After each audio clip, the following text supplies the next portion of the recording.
بسم اللہ الرحمن الرحیم۔ السلام علیکم ناظرین کرام، پوری قوم جانتی ہے کہ عمران خان کے خلاف تحریک عدم اعتماد میں تعداد پوری ہو گئی تھی۔ جب قومی اسمبلی میں تحریک عدم اعتماد پیش ہوئی تو انہوں نے ڈپٹی اسپیکر سے نہ صرف تحریک عدم اعتماد مسترد کرا دی بلکہ قومی اسمبلی بھی تحریر کرنے کی ایڈوائس جاری کر دی، اور پھر اس ایڈوائس کو آنکھیں بند کر گئے صدر مملکت جناب عارف علوی نے قومی اسمبلی ڈیزالو کر۔ ناظرین کرام، اس ایشو پر قومی اسمبلی کو ڈیزالو کرنا اور ڈپٹی اسپیکر کے جو اختیارات استعمال کرنے، اس پر سپریم کورٹ نے اپنا نوٹس تو لے رکھا ہے، وہاں پر یہ معاملہ زیر بحث۔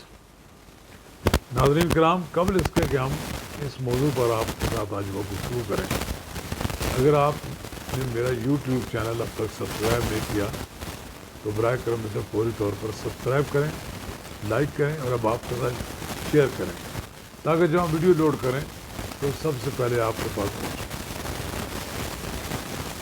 میں سن رہا تھا، ایک دوست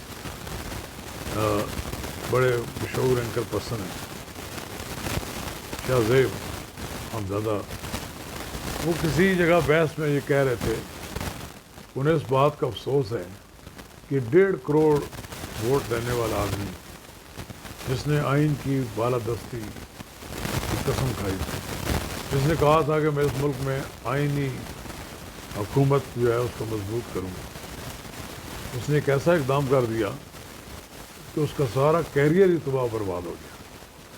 میں ان کی اس بات سے اتفاق کرتا ہوں۔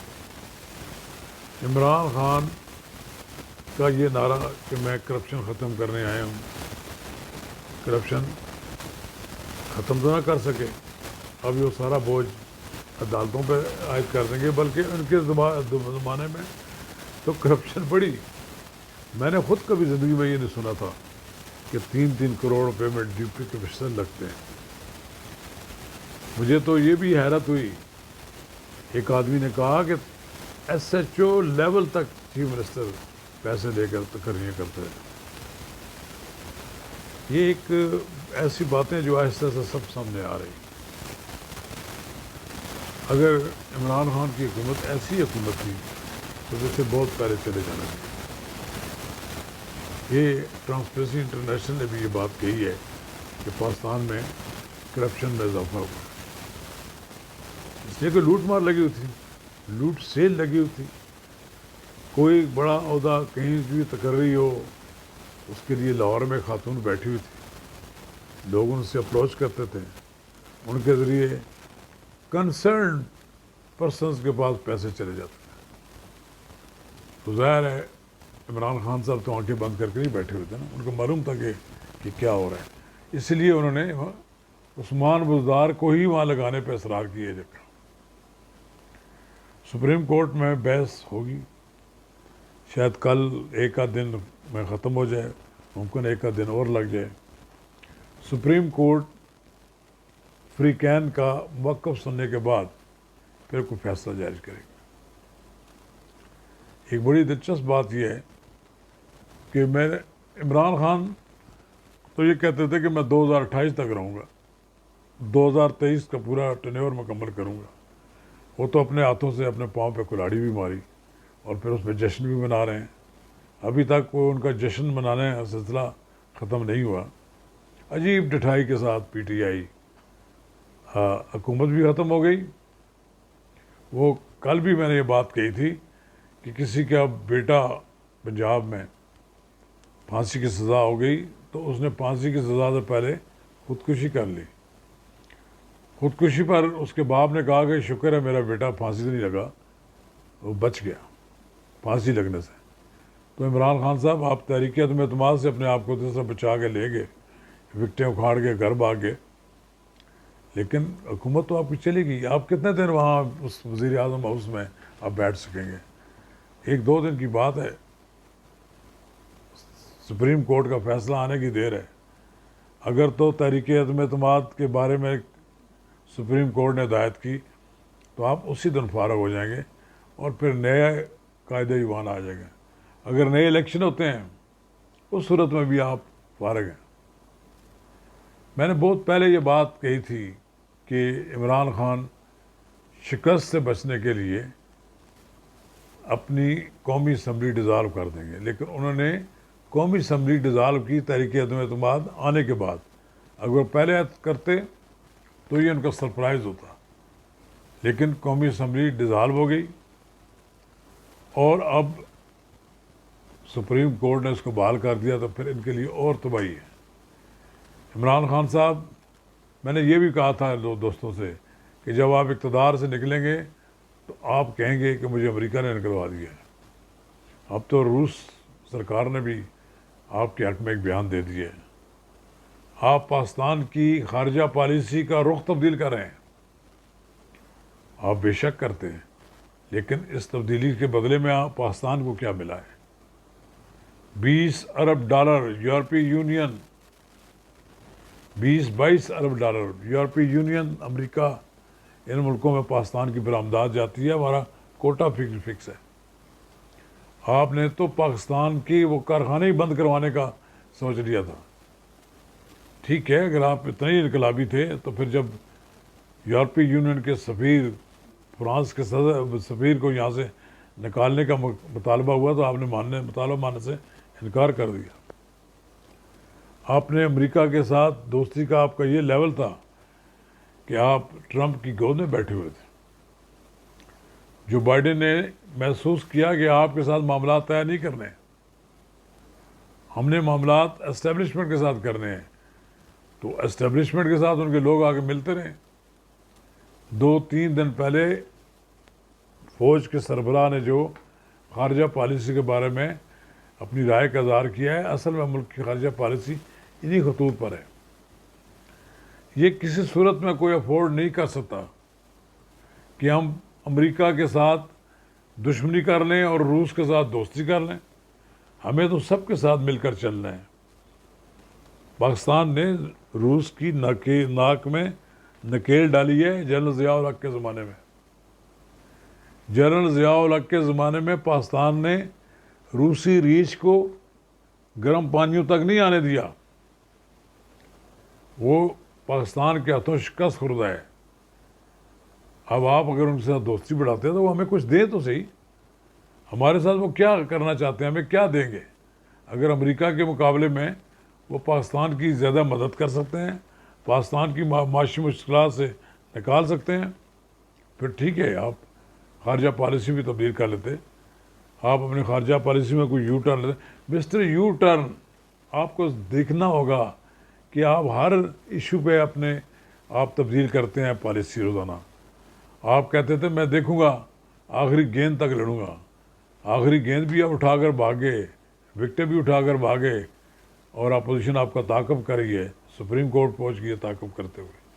سپریم کورٹ نے اثر نوٹس لے لیا ہے. اب آپ کے 3-3 4 بڑے نامی گرامی وکیل وہ بھی پیش ہو رہے ہیں. یہ سوال اب بھی سپریم کورٹ میں زیر بحث ہے کہ کیا ڈپٹی اسپیکر وہ اختیارات استعمال کر سکتے ہیں کہ جس کے تحت انہوں نے یہ تحریک عدم اعتماد مسترد کر دیا. یہ میرے پاس آئین ہے، یہ آئین ہے، میں اس کو کھول کر پڑھ رہا تھا. آئین کا آرٹیکل 5 بھی پڑھ رہا تھا. اتنا غلط استعمال کیا گیا ہے آئین کے آرٹیکل 5 کو تحریک مسترد کرنے کے لیے. یہ پھر ٹھیک ہے، عدالت میں بار بار یہ بات کہہ رہے ہیں وکلا کہ اگر اس طرح تو کوئی بھی تحریک عدم اعتماد آئے گی یا کچھ چیز آئے گی، اسپیکر اپنے اختیارات استعمال کر کے اس کو مسترد کر دے گا. پھر تو آرٹیکل 95 غیر مؤثر ہو جائے گا، اس کی کوئی ضرورت ہی نہیں رہے گی. پھر کس طرح نکالیں گے اس ملک کے وزیر اعظم کو؟ نہیں نکال سکیں گے. پھر ایک آمریت مسلط ہو جائے گی. پھر جو مسلط ہے اس وقت ادھر اقتدار پر، تو جانے کے لیے تیار نہیں ہوگا، اور راستے میں رکاوٹیں پیدا کرے، اس طرح کے کام کرے گا. تو جناب وزیر اعظم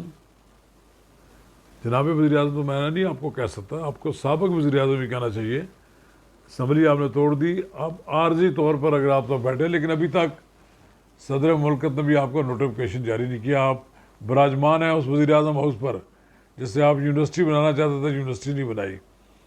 وہ گورنر ہاؤس جو تھے جن کے بارے میں آپ کہتے تھے کہ ہم ان کو کھول دیں گے, یہ لوگوں کے لیے ہوں گے, یہ عوام کے لیے یہاں یونیورسٹیاں بنائیں گے, فلانا کریں گے, کچھ بھی نہیں کیا آپ نے. آپ نے ایک کام کیا ہے, پاکستان میں کرپشن کا ریٹ بڑھا دیا. میں سمجھتا ہوں کہ جس شہر, جس حلقے میں پٹواری سے لے کر تحصیلدار تک اور نیچے ایس ایچ او سے لے کر اوپر ڈی آئی جی تک, آر پی او تک اگر کوئی رشوت لیتا ہے تو آپ کی جماعت کا ایم این اے, ایم پی اے ذمہ دار ہے, کیونکہ یہ سب لوگ ان کی مرضی سے لگائے گئے ہیں. اس لیے کرپشن کے بارے میں آپ لوگوں کو جواب دینا پڑے گا. اب کہتے ہیں میں نے الیکشن ہو رہا ہے تو میں جی نگران وزیر اعظم کے لیے بات کریں, تو اس کے لیے نام بھیج رہے ہیں آپ. ابھی تک سپریم کورٹ میں کیس ہے, اس کا انتظار کریں آپ. سپریم کورٹ کا فیصلہ آ جائے پھر پتہ لگ جائے گا کہ دودھ کا دودھ, پانی کا پانی کیا ہے. سامنے آ جائے گی صورتحال. آپ کو جانا ہے. آپ ایک مرحلہ تو آپ نے خود اپنے طور پر طے کر دیا ہے, آپ کا کم بیک نہیں ہے. جو یہ بات نظر آتا ہے, پاکستان کی 70% سے زائد آبادی دیہی علاقہ ہے. اس دیہی علاقے میں آپ امریکہ مخالفت کا بیانیہ کتنا بیچ کھائیں گے. میں نے بہت پہلے لوگوں کو کہا تھا کہ جس دن اس کو نکالا گیا اقتدار سے تو یہ کہے گا مجھے امریکہ نے نکالا ہے. ابھی دبی زبان میں بھی آپ ان کا بھی نام لیتے ہوئے شرم ان کو آ رہی ہے کہ جن کے ذریعے اقتدار میں آئے ہیں. اور کوئی مبالغہ رائی والی بات نہیں ہے, اور کوئی بات نہیں کہ کسی دن یہ بھی کہہ دیں کہ جو ہمیں لے کر آئے تھے وہی انہوں نے ہمیں نکلوا دیا یہاں سے. اب بھائی اگر آپ اتنے ہی اچھے انسان تھے, اتنے اچھے تعلقات ہوتے آپ کے, اتحادی جماعتیں آپ کے ساتھ ہوتی, تو کوئی آپ کو نہیں ٹال سکتا. آپ کے اپنے ارکان 18-20 چلے گئے, ان کو آپ نہیں ٹال سکتے. پنجاب اسمبلی میں جو وہ کیا کہتے ہیں کہ پنجابی میں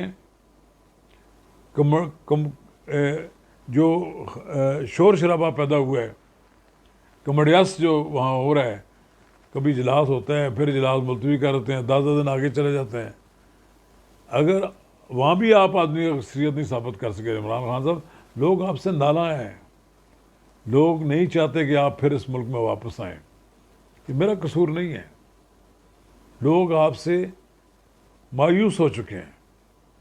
یہ بڑا افسوسناک بات ہے کہ آپ نے لوگوں کو بہت جلدی مایوس کیا. وہ جن کے بارے میں آپ کہتے ہیں چور ڈاکو ہیں, لوگ ان کو چوتھی بار اقتدار میں دیکھنا چاہتے ہیں. میاں نواز شریف کے اس ملک میں آنے کی دیر ہے, آپ دیکھیں گے کہ آپ کہیں نظر نہیں آئیں گے. میاں نواز شریف سزا ہوئی ہے اس کو بھگتنے کے لیے, اور عدالتوں میں اپنا کیس لڑنے کے لیے بہت جلد آ رہے ہیں. انشاءاللہ تعالیٰ جب میں لندن میں بات کرتا ہوں تو وہ کہا جاتا ہے کہ دنوں کی بات ہے, میاں نواز شریف اپنا علاج مکمل کر کے پاکستان آنے والے ہیں. اور جو وہ پاکستان آئیں گے آپ دیکھیں کہ سیاست کا رخ کس طرح تبدیل ہوتا ہے. یہ جو آپ کو آصف علی زرداری کو آپ گالیاں دیتے تھے, یہ جو آپ شہباز شریف کی نقلیں اتارتے تھے, بلاول کی اور مولانا فضل الرحمان کے تو باپ نے تو ذوالفقار علی بھٹو کی حکومت کا تختہ لڑ دیا تھا. آپ کو میں نے کہا کہ بڑے سخت قسم کے لوگ ہیں, آپ ان سے پنگا نہ لیں. آپ نے پنگا لیا تو انہوں نے ثابت کر دکھایا کہ آپ کو گھر بھجوا دیا ہے. آپ کے سمجھ میں نہیں آیا کہ آپ کے ساتھ ہو کیا گیا ہے. اب آپ مختلف تعویلیں کریں, انتظار کریں سپریم کورٹ کے فیصلے کا. انشاءاللہ تعالی یہ فیصلہ بھی آپ کے خلاف ہی آئے گا. شکریہ.